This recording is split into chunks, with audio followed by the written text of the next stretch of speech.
Hi. Hello everybody, my name is Kai. Welcome back. So if you haven't been able to tell, if you follow me on Instagram or here on YouTube, I haven't really been talking much about the books that I've read this year, but trust me, I've been reading. But I just thought I would let you guys know about every single book that I read. A little mini review, if you will. I am going to try to keep all of these reviews to like 30 seconds, just talking about how I felt of every single book that I read this year. Okay, are we locked in? Are we buckled up? Do you have a beverage with you? A snack? Something to do that this video might be distracting you from so that you don't have to do it, or doing it with this video in the background, even better. Can people do that? I don't think I can. Like, I can do things with music in the background, but a video, I'd be like, could she shut up? Or yes, this is my end of the year gift to you guys, and sorry to you guys about just not talking about the book. Without further ado, let's like not make this intro too long because this video is gonna be too freaking long. So let's get into it. Starting with book number 1. Walking Practice by Doki Min. Shape-shifting alien monster creature thing roams around Earth for belonging and gaining sustenance through hooking up with human beings and devouring them. An allegory for transness and how one must disguise themselves to get what they need. Weird, memorable, with a biting main character. I give this a 3.5 stars. Yellowface by R.F. Kuang. Following a woman named June who's insecure, jealous, and must blame DEI for her literary shortcomings. She witnesses a friend and competition pass on and has the grand plan to steal that woman's work. Only problem is she has no connection to the Asian American history that this story was all about. Doesn't stop her. It's a very intriguing story about who can tell what story, an intimate perspective at what it's like for POC to publish a story. A tad bit on the nose, but I have a feeling that that might be necessary for some readers. I think that's why R.F. Kuang does that. It didn't tell me anything I didn't know, but it spoke about important things that I do believe in and feel there should be a conversation surrounding. 3 stars. Goodnight Poon Poon. I actually have this one where I read 3 and 4 of Goodnight Poon Poon. I don't feel like getting them out. By Inio Asano. Poon Poon is just like us, living a life in realizing time and time again. It's freaking hard. Ain't shit sweet, but call it hope, call it naivete, or straight stupidity. We continue living on. Each book gets darker and darker, and the message of the story is we all need a goddamn hug. Poon Poon's saga reminds me that I'm never alone, yet it also absolutely made me sob. This whole series is a 5 stars. I Cheerfully Refuse by Leaf Anger. A musician traversing Lake Superior searching for his wife. In a near-future dystopic type novel, our main character, Rainy, meets a whole host of others on his trips. Between storms and lawless societies, this is a quintessential apocalyptic book. I enjoyed my time here, but I don't remember it as well as some other books that I might have read throughout this year, and so it didn't leave much of an impact, but it's a 3 star. Bear by Julia Phillips. 2 sisters at a dead end, feeling hopeless, trying to take care of their sickly mother. One day, they see a bear outside their window, and one of them attempts to befriend the bear, and the other is continuously calling animal control. The characters were unfortunately flat, and I didn't care what happened to anybody. It was atmospheric and all, and I never had a reason to put it down. And like, it wasn't even boring. It was just flat, you know? All in all, it was simply a story I read, and I don't hold it with any big feelings. 3 stars. Gay Girl Prayers by Emily Austin. Unfortunately, this read like drunken tweets about being gay while also being surrounded by Christendom, and that's an important thing to talk about, and I know you can make stellar art out of it, but unfortunately, this was not that. It just made me cringe, and like I said, it was giving more tweets than poetry a little bit at times. It was cool. Like some of the titles were like Bible verse, like Ephesians 3:16 or whatever. Like, so that was cool, but could have been better. So I gave it a 2-star. Love you, Emily, though. Love ya. Queen shit. We love Emily Austen here. Erasure by Percival Everett. Another story about the intricacies and adversities of the publishing industry and what it means for anybody who's not white. We follow an intelligent author and professor called Monk, and he writes a parody of what publishers claim the people want. And to his dismay and surprise, that book is a success. Nobody acknowledged the book as the facetious, satirical story that it was. I think it's such a genuine way to breach this topic, and I love that we actually get this fictional story inside another fictional story. I love when Percival Everett puts pen to paper, like knowing he is going to challenge your every last preconceived notion, and he's gonna make it palatable for everyone. And I love that. It's a talent. 4 stars. Mad Woman by Chelsea Beaker. What happens when a kid who has a childhood of a Dateline story grows up to be an adult with her own children? The trauma and the paranoia that follows that type of life. Surprising, anxiety-inducing, and distressing, she corresponds with her mother, who is in prison while she stays a stranger to her own family and forms a health obsession. Daily, she is forced to stare at her past in the mirror with attempts to deny and cope. I absolutely loved this book. We love Chelsea Beaker in this house. 4.5 stars. Blackouts by Justin Torres. 2 queer men of different generations are in a dark room.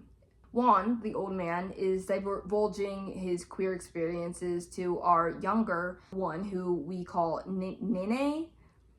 I think Nini. Interspersed with these memories and rambles are texts from books such as the DSM and Sex Variants. These excerpts turn into impressive, reclaiming blackout poetry. It's beautifully written. It's one of those that make you feel isolated along with the characters. This whole story is a dark room with nothing but each other's voices to carry you through. It speaks of aging, trust, friendship, and of course the history and culture of homosexuality, and how an elderly gay man once saw the horrors this homophobic world could conjure up. 4 stars. The Alchemist by Paulo Coelho. I've never known how to pronounce that guy's name. All in all, very lackluster. Like, tell me things I didn't know when I was 12.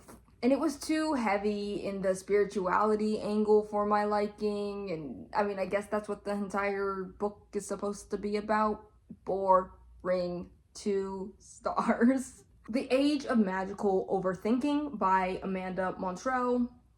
There were interesting topics in this book, but I swear every single one stayed surface level. There was basic introductory concepts and phenomena that I feel like if you're a human being, you can't not know. It's ironic because there's a lot of talk about biases in this book, but I feel like Montel has the most unchecked biases. The type that would let them publish this and call it educational in any way. When it turned more into a memoir, one anecdote after another, it had potential. And I still really enjoyed Cultish, one of her other ones, and I want to read Word Slut, but this one just fell a little flat for me. 2 stars. I promise they're not all 2 stars. The Nickel Boys by Colson Whitehead. Heartbreaking and tragic.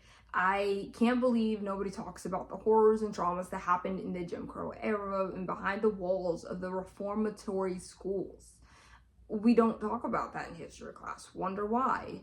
It was hard to read at times, just raw brutality, but it's definitely a must-read.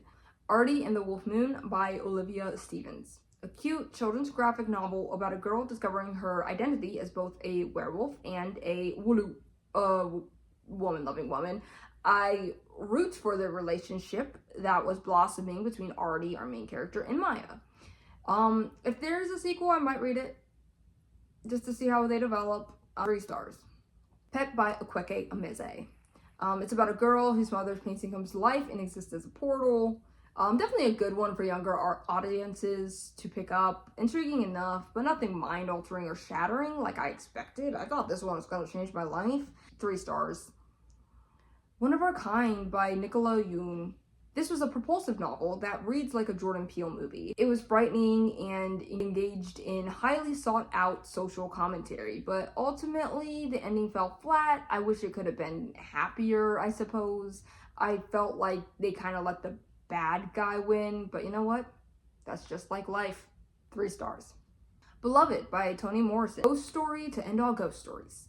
The magical realism to end all magical realism. The racial commentary to end all, you get it. The book was unsettling yet beautiful, and one of those that I'm so glad to have gotten the opportunity and privilege to experience. This book transcends all literature. I feel like I can't even properly talk about it in like a 30-second or so snippet, so I won't. The Mothers by Britt Bennett.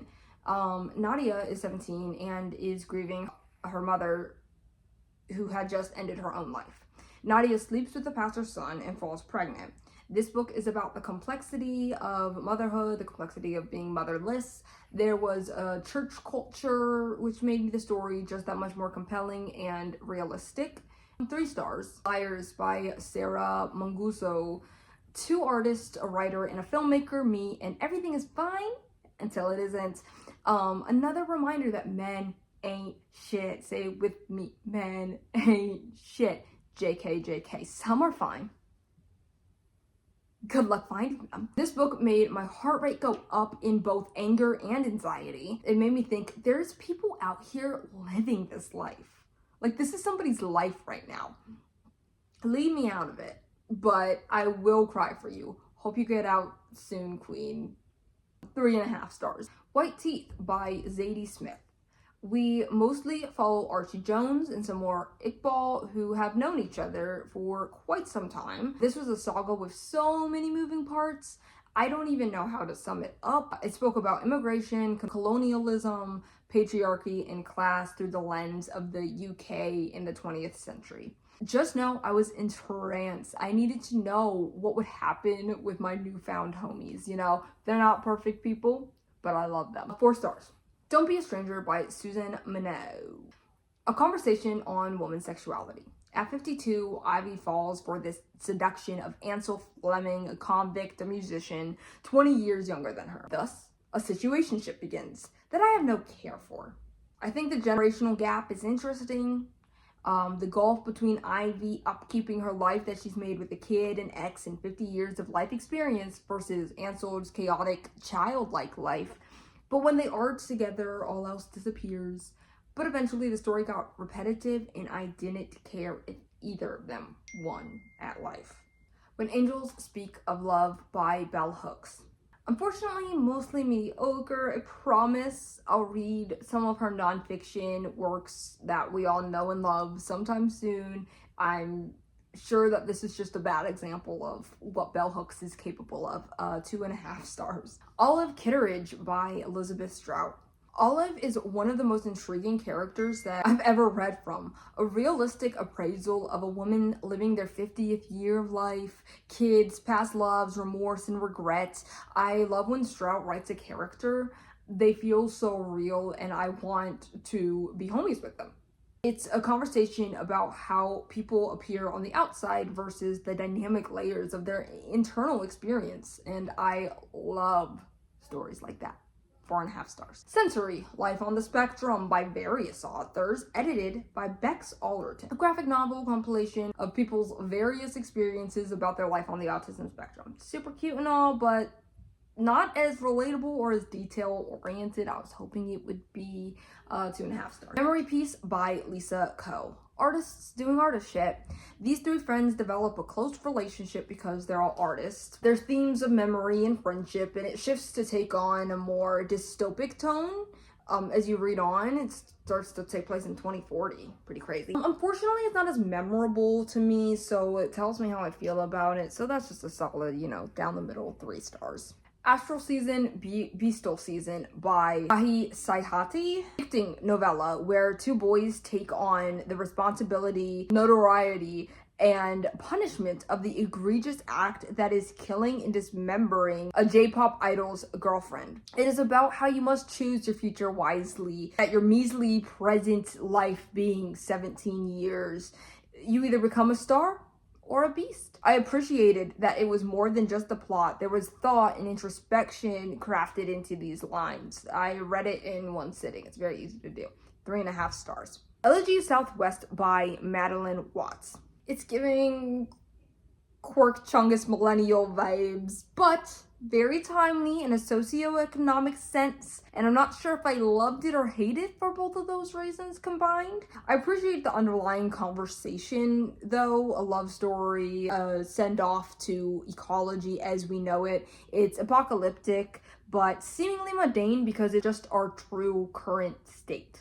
3 stars. Survival takes a wild imagination, giving cringe Tumblr poetry, which is all I write, so I can't judge too hard, but I can't stand reading it. Like, I ain't gonna publish my shit, I just write it, you know? She speaks of trauma, mental illness, religion, climate change, all the hot button topics, and really good things to be writing and making art about, but the way it went about is just not my taste. 2.75 stars. Yeah, I was very specific with that one.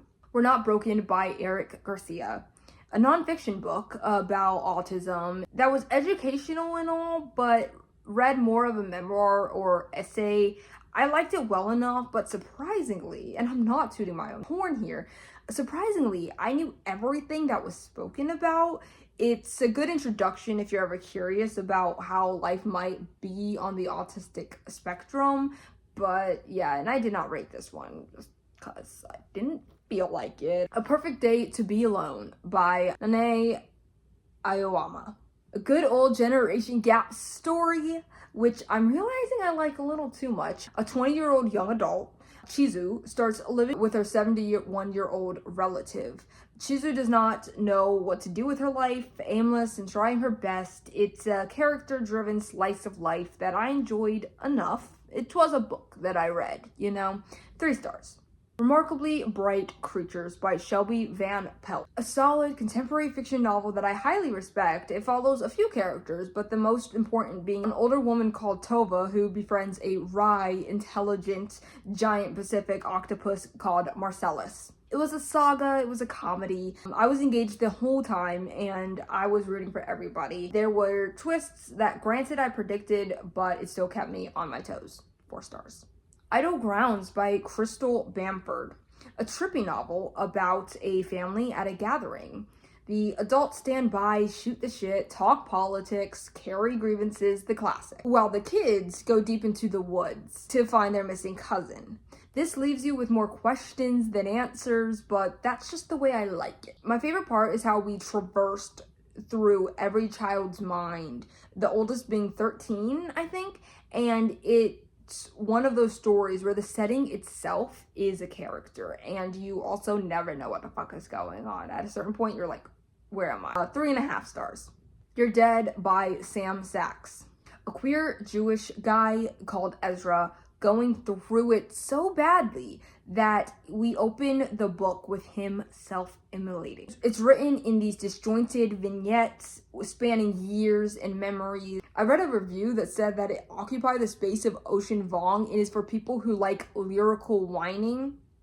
Well, that's me. I love it.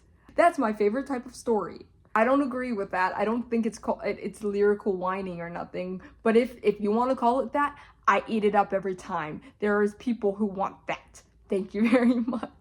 It's one of my favorites, all-time favorites of this year. 5 stars. 5 stars. There we are. The Seas by Samantha Hunt. A magical realism story about a girl a bit misguided, in love with a man 13 years her senior, and thinks she's a mermaid.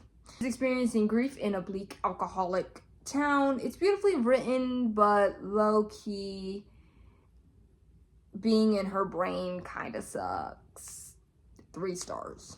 Metamorphosis by Franz Kafka, and you know, the classic about the man who turns into a cockroach and the implications of that absurdity. It's the identity crisis of it all that is the good part about this. It's very relatable. 3.5 stars. Berserk, those are in there. The continuation of this epic that in my mind and real life is iconic.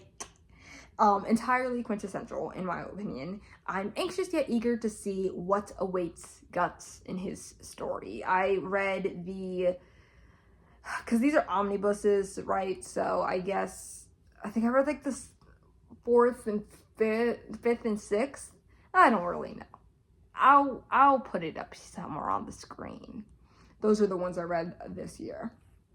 Because the other ones I've read other years. Disappearing Earth by Julia Phillips. In Russia, 2 girls mysteriously go missing. We follow everyone impacted by this local tragedy. I thought this would be more thrillery, I suppose, but it was oddly slow-paced and making me lose interest rapidly, and there was too many people to follow.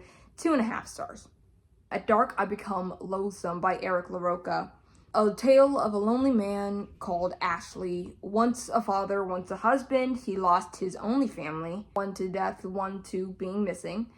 And he copes by burying other people alive. Consensually, of course. They ask to be buried alive. And it is a bleak manifesto to grief.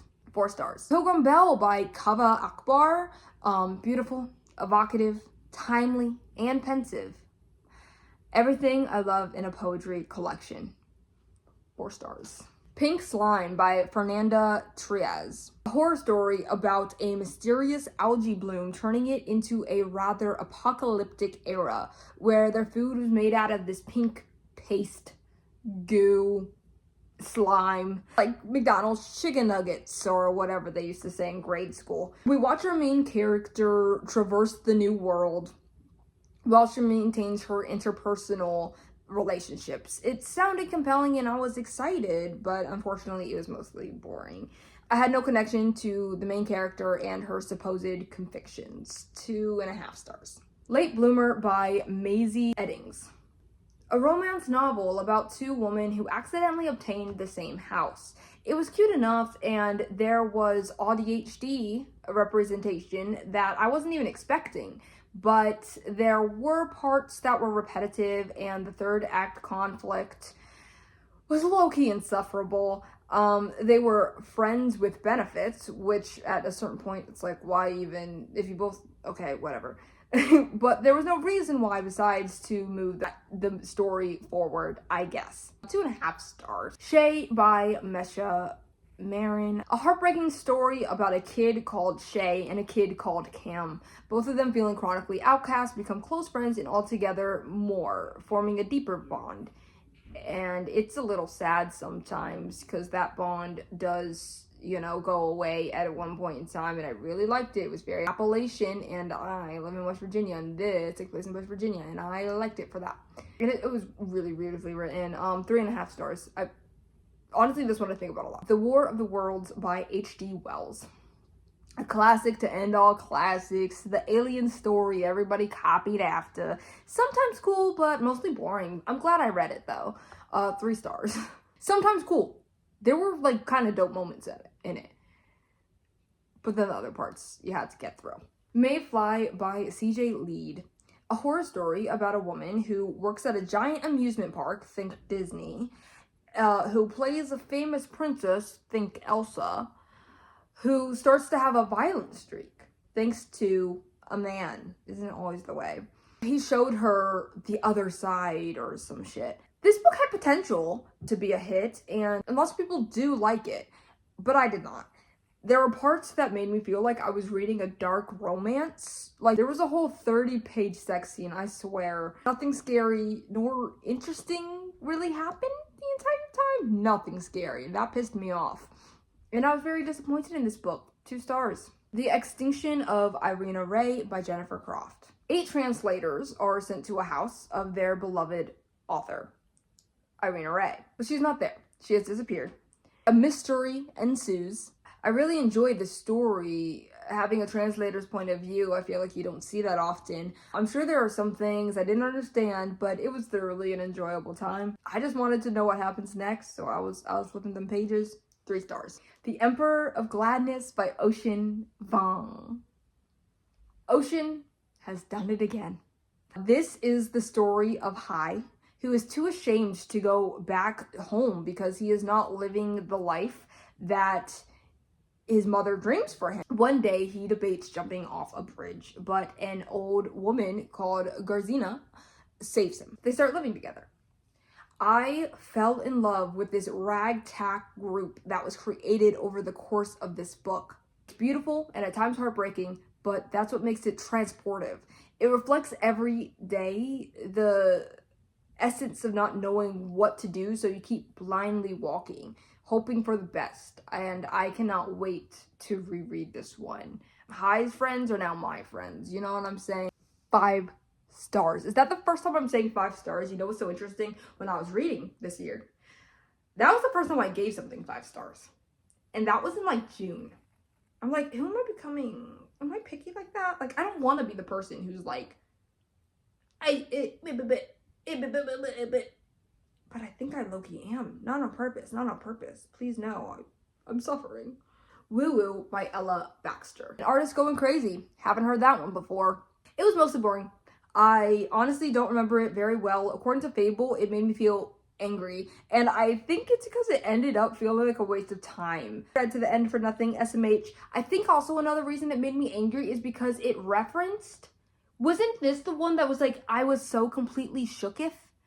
She just said she was shooketh. I'm like, what's going on? Okay, do you remember that fucking devil of a earworm where it's like, my name is Lala, la la la la la? She referenced that in this book. It was jarring. Okay, it took me so out of the story. I was like, what's going on? 2.5 stars. At least it was a little entertaining. Nutshell by Ian McGowan. A story from the fetus's point of view. Say less. Say less. Even though this baby was a scholar for some reason, he knew more than me, which isn't hard to do or anything, but it should be when you're a freaking fetus.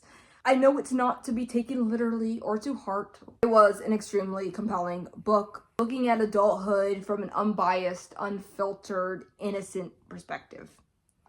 3.5 stars. The Unworthy by Augustina Basterica. A post-apocalyptic world where all the animals are gone, the landscape is submerged with water, and it is normal to exist in a convent, regardless of your consent.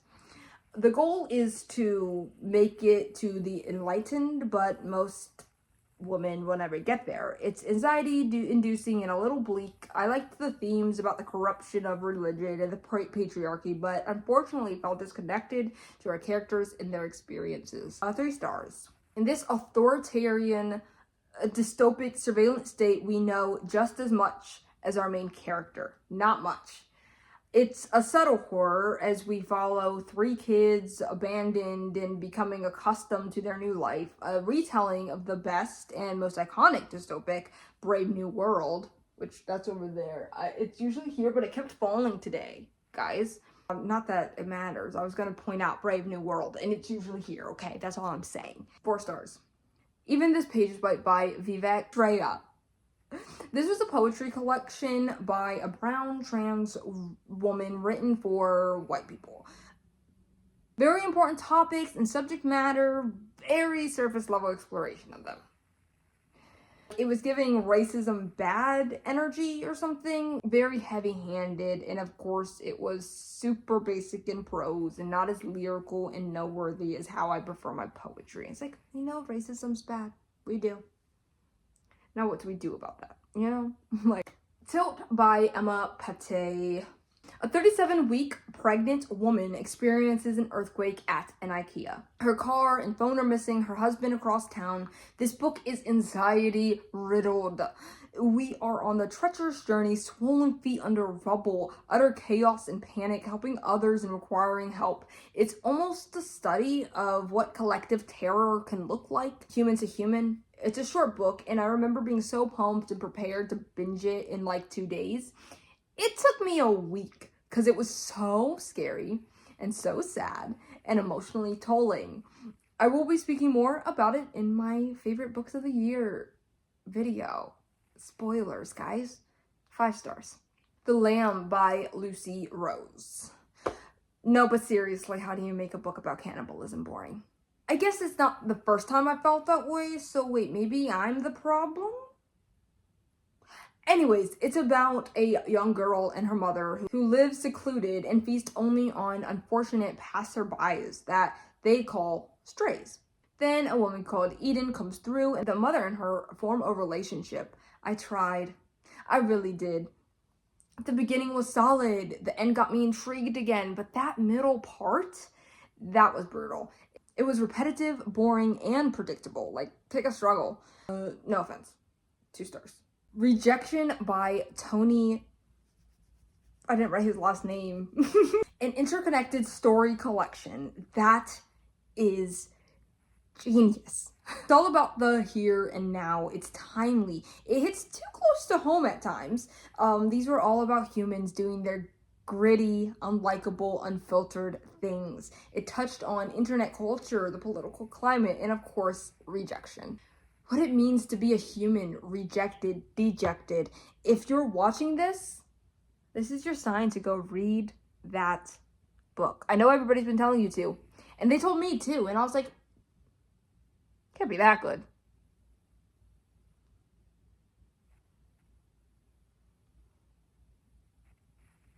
Five stars. That made me feel like a character in Rejection. I don't know why I did that. To be ironical. Because I'm silly. My husband has something for me, which that sounds crazy, but that's what he texted me, and it might be a gift that's supposed to come. So I'm gonna go do that. I did mean to split this in half anyway, because I've already been filming for like an hour or so. So, see you in a sec. Hello, yes, it is the next day. Thanks for noticing, thanks for asking. I got distracted yesterday. Let's continue on, shall we? Now we have Freedom by Jonathan Franzen. Franzen tackles the Iraq War and climate change in this one. We follow Walter and Patty, a couple, and Richard, Walter's friend, and Patty's one who got away, as they regret and look back on their troublesome, chaotic life.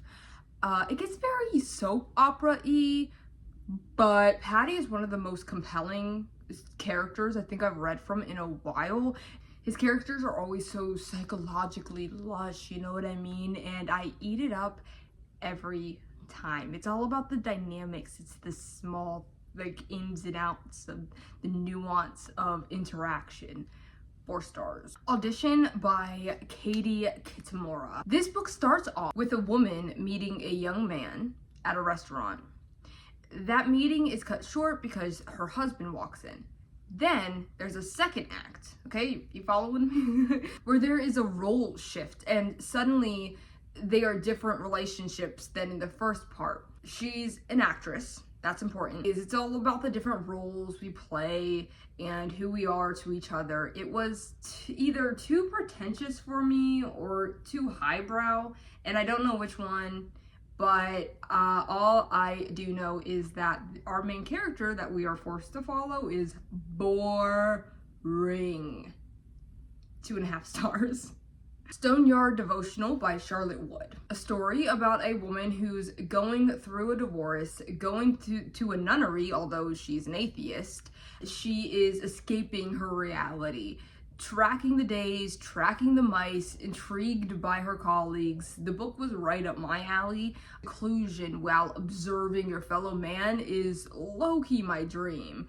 So I enjoyed the story a lot, but I can understand if some readers got a little bored. 3.75. I love when we get specific, guys. Stop me if you heard this one by Kristen Arnett. This is a comedic, chaotic story about a lesbian clown called Cherry. She has a MILF obsession. She doesn't take life too seriously. She has a classic misunderstanding relationship with her mother who doesn't understand the bit, the gag, the lifestyle that is clownery. Technical difficulties, because nothing in my life can ever go right. We're at it again. Let's hope it goes better. Okay. Fates and Furies by Lauren Groff. On paper, this sounds like this should have been a huge win for me. It explores a relationship on either person's point of view. First, we see how Mathilde sees life, and then we witness Lancelot. They're messy and imperfect, but that's just real life. I unfortunately didn't find either one of them compelling, which is literally my only standard and expectation with the books I read. So overall, just some book I read. The Answers by Catherine Lacey. A trippy story about a woman called Mary who in the beginning of this book has a chronic pain. She goes to a place that is transformative for such things, but it is also very expensive. So she gets hired at this mysterious experimental project where she is one of many girlfriends to some celebrity called Kurt. She was the emotional girlfriend. It was giving a Nathan Fielder project or something, I swear. This book was very interesting. We even unraveled Mary's sordid Christian nationalism-esque childhood. All I know is I had to see how it ended. It kept me compelled and curious, and that's all anybody can really ask for, right? 3.25. Pig by Sam Sachs is a poetry collection about pigs, and I learned a lot about pigs in it, and it is beautifully written and all, but I don't remember it that well. Pretty good. 3 stars. Land of Milk and Honey by C. Pam Zong. A chef loses her lifeline when there is no more true food for the average poor individual. She gets offered a job to feed the wealthy and understands how the other half lives. They have all of the food there, and she is to make decadent meals for all of these rich people. This is a really interesting story, and she develops this weird relationship with the person in charge's daughter, and you never know what's going on, and I loved it. The atmosphere is just so dry and bleak, and I really enjoyed that. 3 stars. Small Rain by Garth Greenwall.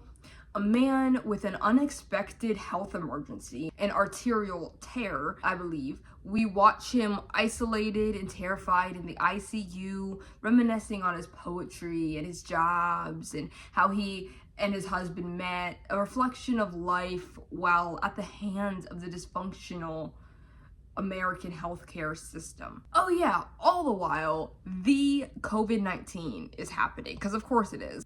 This might have been the scariest book I've read in a while. It's too realistic and timely, and it is painful to realize that loneliness in this book is palpable.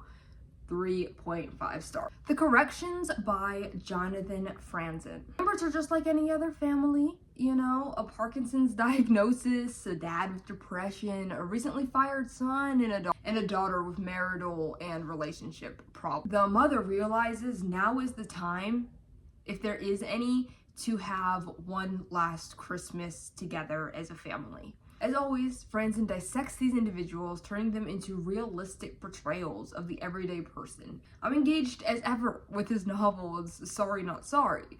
He makes sagas the exact way I want to see them portrayed. This wasn't my favorite of his though, so 3 stars. Sisters by Daisy Johnson. 2 sisters called September and July, yes, really, who are 11 months apart, have an intriguing dynamic and a mysterious past. It gets trippy and fever dreamy, but never scary and never fully weird. I wish it was more weird, and I also was bored. The dynamic of one sister submitting and obeying the request of the other, no matter how batshit it is, was interesting and was the only thing that kept me going through this story. 2.5 stars. The Ministry of Time by Kaylin Bradley. A compelling concept where basically it's a company of time travelers, right? But it felt incredibly fat to me. This book is a sci-fi because there's time travel, but it's also a romance as there is love. I'm pickle and girly. She falls in love with Graham Gore, and it's silly or whatever, I don't know. All I remember is by the time I was in the 3rd quarter, I really wanted this story to wrap up. 2.5 stars. Misinterpretation by Lydia Zoga. Lots of side plots that I wish didn't exist or were more satisfying, but it's gripped me with the exploration of trauma, the experiences of a mixed culture marriage, and the reality of misguided empathy. This is one of the more interesting main characters I've read for in a while. She was dynamic and utterly imperfect, which made me want to know what happens next in her frustrating story. 3.5 stars. The Boyhood of Cain by Michael Armest. This is a coming of age story that exemplifies what it's like to be in your formative years while realizing and knowing you're fundamentally different from your peers. You're not thinking thoughts everyone else seems to. You have experiences at home that not everyone else witnesses, and you're not attracted to the gender you're supposed to be. This kid named Daniel, who's forced to move because his father lost his job. It's a messy family dynamic. Daniel is lonely and introspective to a fault. I liked it well enough, and it had some beautifully written and relatable quotes. I gave it 3.5 stars. The South by Cash All. A story about a Malaysian boy who falls in love with another boy when visiting his family's inherited farm. This book encapsulates the emotions of the feelings so well. We go back and forth through multiple point of views and jumps to past memories without indication. I think it's such a good method of storytelling for this novel. The prose was phenomenal. The only thing it does make individuals feel distance because we end up following so many characters. Apparently, this is the first of a quartet, so I have a feeling fleshing people out will come later. 3 stars. Purity by Jonathan Franzen. A bunch of unlikable people walk into a bar. Well, that's just a Jonathan Franzen novel. Personally, I love it. We follow Purity, Pip, Tyler, as she never knows her biological father, and her mother stays clinging towards Pip, yet secretive.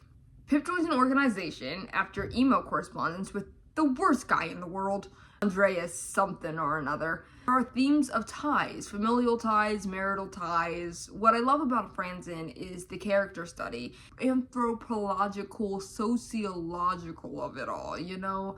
He just does humans so well, and I'm addicted to it. Although it was bloated in the middle, okay, it happened again, but it's okay. Endling by Maria Reva. We follow a few people in this story, like Yeva, who lives in her trailer that doubles as her science lab where she raises and observes rare snails.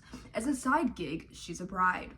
Then there's 2 sisters, also in the bride sphere. They come together and plot to kidnap a group of bachelors until Russia attacks. Although it's raucous and amusing at times, it's also commentary on war, the pride culture, misogyny in general, the ecosystem, and it gets meta-fictional at points, which there's been a rise in metafiction, no, and I kind of love it. 4 stars. If you're seeing this, it's meant for you by Lee Stein. This story starts with a fictional Reddit post, ain't they all? But all that does a great job at showing us where we're about to be for the next 100 or so pages.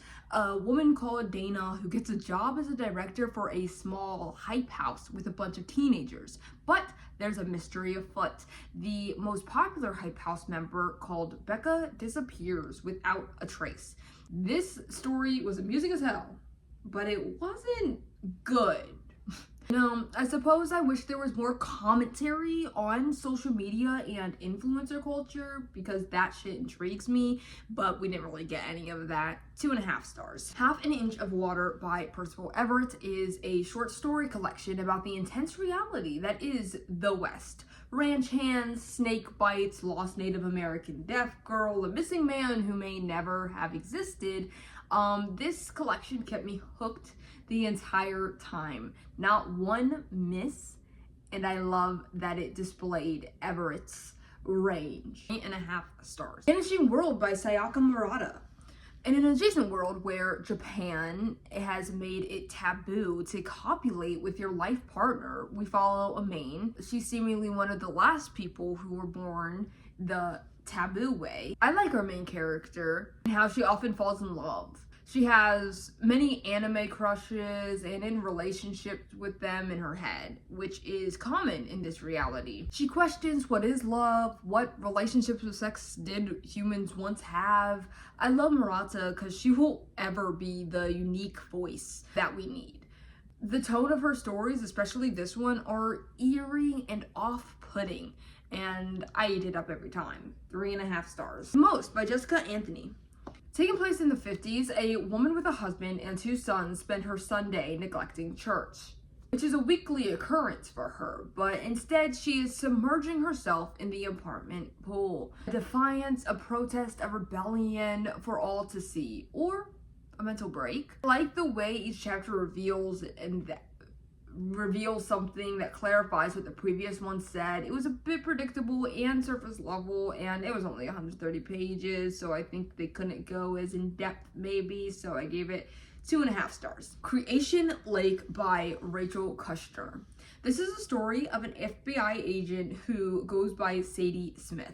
She is deployed to France to infiltrate a company, a group, a cult inspired by a man called Bruno Lancome, who is obsessed and an expert on Neanderthal. Sadie is manipulative and attempts to get what she wants by any means, making people accidentally fall in love and trust her. She was quite full of herself and loved talking about her boobs. She's conniving, and although that can be interesting, I don't think that character did that for me. This book was also dry and kind of pedantic at times.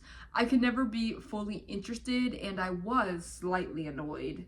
2 stars. This makes me look like I don't like books. I promise I like books, guys. Sleep by Honor Jones. A woman going through a divorce and thinking about her past, specifically an incident that happened at the hands of her brother. She has a complex relationship with her mother, who always seemed keen on misunderstanding and denying her. This is a story of boy versus girl, in my opinion. The things boys get away with while leaving girls with the scars for that exact thing that they get away with. Those scars follow us into adulthood, and it's just a story of that. A mother trying her best. I enjoyed it, even though it was kind of sad sometimes. 3.75. Love Forms by Claire Adam. Dawn was once 17 and scared with an unexpected baby on the way. She gives this baby up for adoption, yet at her 60 or so years, it still haunts her. This is a story of regrets and longing, and I loved it. I am a child, a 26-year-old child of adoption, and I know the version of the kids part of the story, but I've never gotten a glimpse of the important part, the mother's side. The story made me cry as it hit close to home. It will forever hold a special place in my heart because of that. This concept and storyline is important for others to empathize with, I believe. 4.5 stars. The Dream Hotel by Laila Lalami, a dystopic surveillance state future where it is possible to be imprisoned for your thoughts and dreams. That's what happens to our main character, Sarah. We follow her, she develops dynamics with the others that are unlawfully there.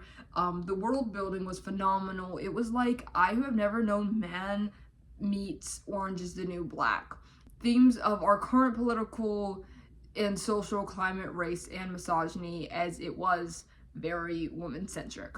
Hounding by Zenobi Purvis. The Manfeld sisters, all 5 of them, may or may not turn into dogs. We follow the townspeople of Little Nettlebed and their suspicions of these peculiar, intelligent, and creepy family.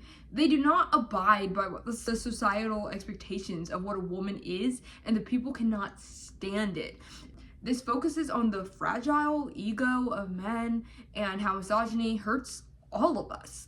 People are the ones with the POV in the story, which makes the story shape from different areas and belief systems, which made it rather compelling.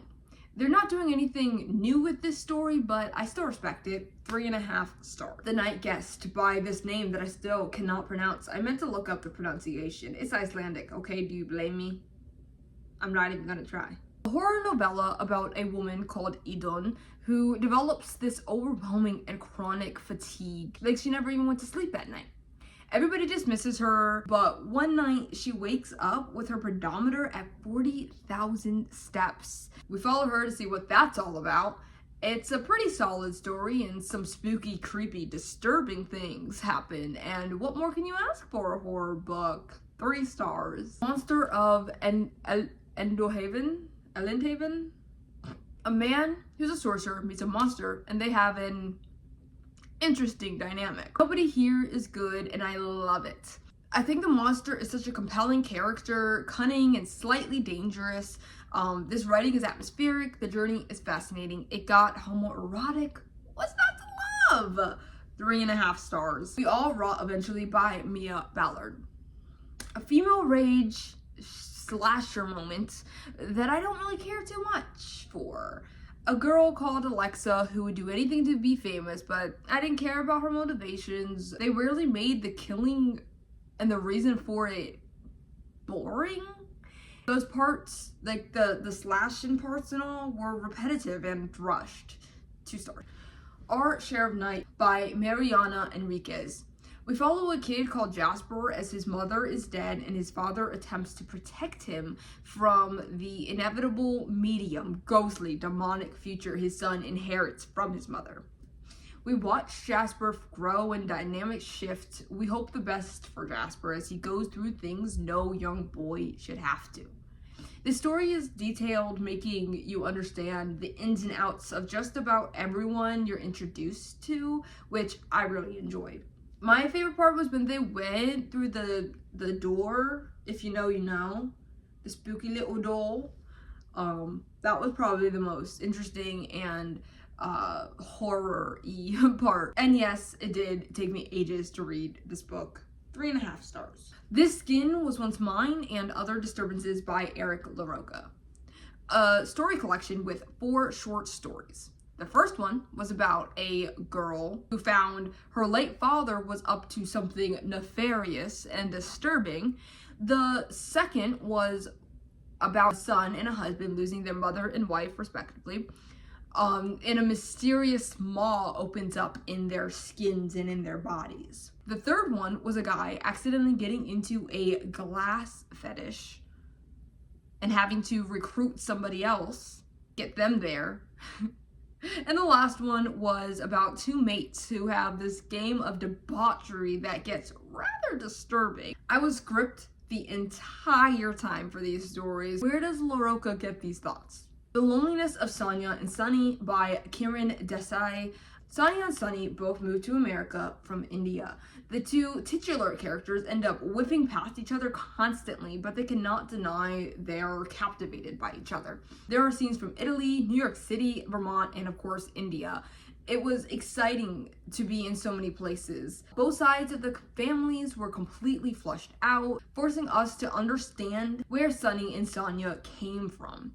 It also had magical realism in the mix, which was pretty dope. I loved being in this story, and Sunny was a person I would want to be friends with. 4 stars. Wild Houses by Colin Barrett. We follow a kidnapped guy named Dolly, playing ransom for his brother's wrongdoings as a drug dealer. We follow Dev, who is a victim of these men too, as he's bullied into using his house and doing their bidding. It's a raucous, chaotic time. All these characters were so fun and intriguing. I haven't read anything with this exact concept before, so I was pleasantly surprised. 3.5 stars. Flesh by David Salzi. A story about an annoying man. LOL, JK, aren't they all? No, but we follow Istvan as a teenage boy to being a grown man. He becomes a victim, he immigrates to London, he gets a job, you know. Istvan is dry, shy, and full of, okay.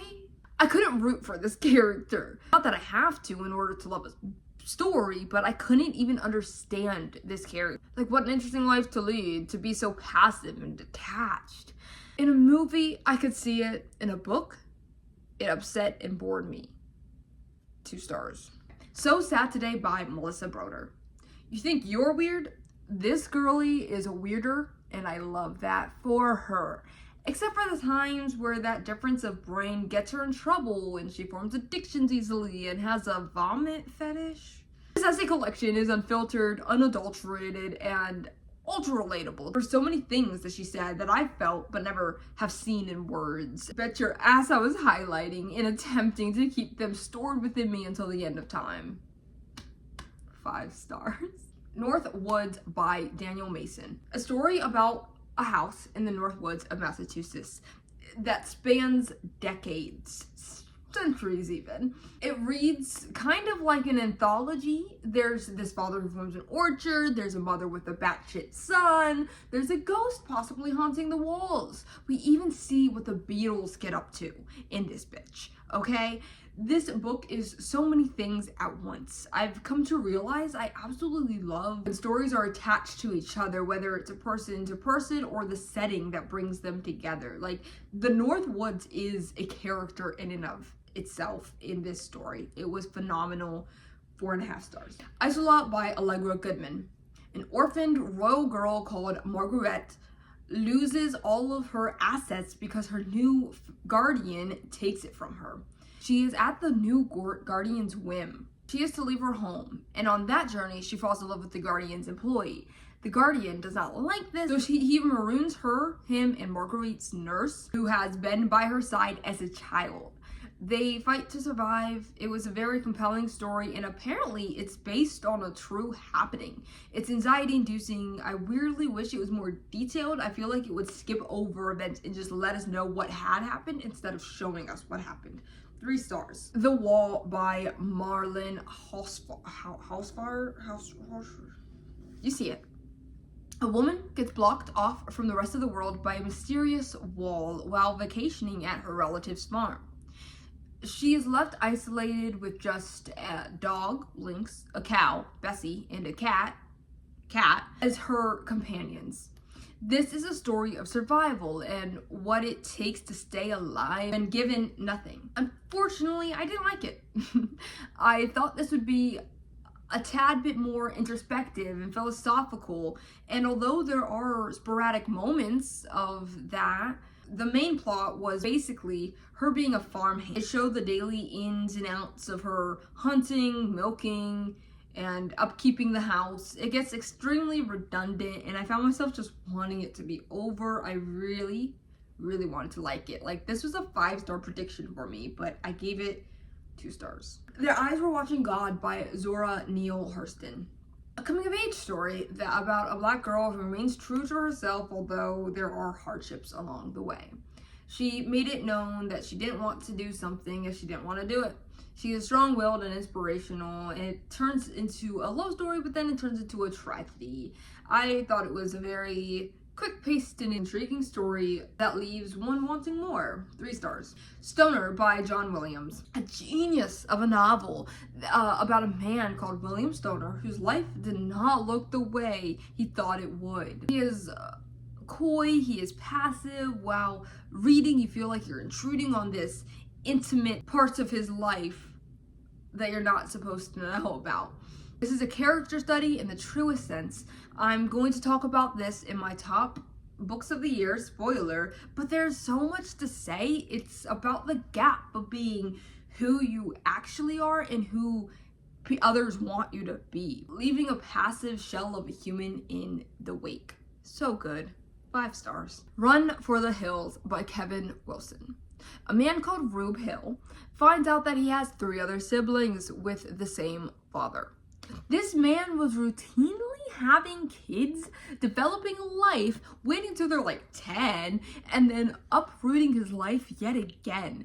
None of them knew about each other until Rube finds them. These siblings go on a journey to find their father. There was a part when I had to suspend my disbelief. I stood back and was like, if this was real life, would this happen? My conclusion was, probably not, but that didn't bother me because it made it just that much more funny and amusing. I literally laughed out loud at some points. I thoroughly enjoyed my time reading it, and if you want a simple, light time, I recommend this book. 3 stars. Sam by Allegra Goodman. A girl with a penchant for rock climbing. She's a human doing human things. We follow her from age 7 to 18, and we see her traumas, her relationships shift, her understanding of her own self deepen, heartbreaking and surprising things happen, and I liked it well enough. It was a solid time. 3 stars. Human Acts by Hong Kong. This is based on a tragedy that actually happened, the South Korean Gwangju uprising. It's as bleak and heavy as it sounds. Each chapter is a different perspective. One even being a soul looking from up above and seeing his dead body and thousands of others. This prose was beautiful and visceral. It's about trauma and the tendency humans have to be barbaric. Every time I read some of this book, I had like a cloud over me all day. 3.5 stars. The Burgess Boys by Elizabeth Strout. The family Burgess has not always gotten along, but when the 2 hotshot lawyers, Bob and Jim from New York, get a call from their sister, Susan, in Maine, they all come together to take care of this newfound problem. You see, Susan's troubled son has done some troubling things. None of these characters are likable. Jim is intolerable to Bob, and Susan has some questionable conservative beliefs. Strout tried to do a lot here. Toxic family dynamics as well as racism, specifically towards the Somalis who were immigrating to Maine. Weirdly, I think it could have been a little bit longer. I think it would have benefited from being longer. 3 stars. And last but not motherfucking least, yes, this is my last book that I read of the year. I actually just finished this yesterday, but that is called All the Little Bird Hearts by Victoria Lloyd Barlow. Sunday is an autistic woman with a 16-year-old daughter. One day, her neighbor comes to visit, thus creating a friendship of sorts. At first, Sunday and the neighbor Vida get along just fine, and then Vida befriends Dolly, the daughter. Vida and Dolly become very close. This story is about all the things one's autistic brain might miss. Things start not making sense and becoming rather frustrating as Sunday misunderstands and feels she's missing something important, and secrets are forming without her. And I love the prose and can confirm that is exactly how it feels to be autistic sometimes. 3.5 stars. 2025. What a time to be alive.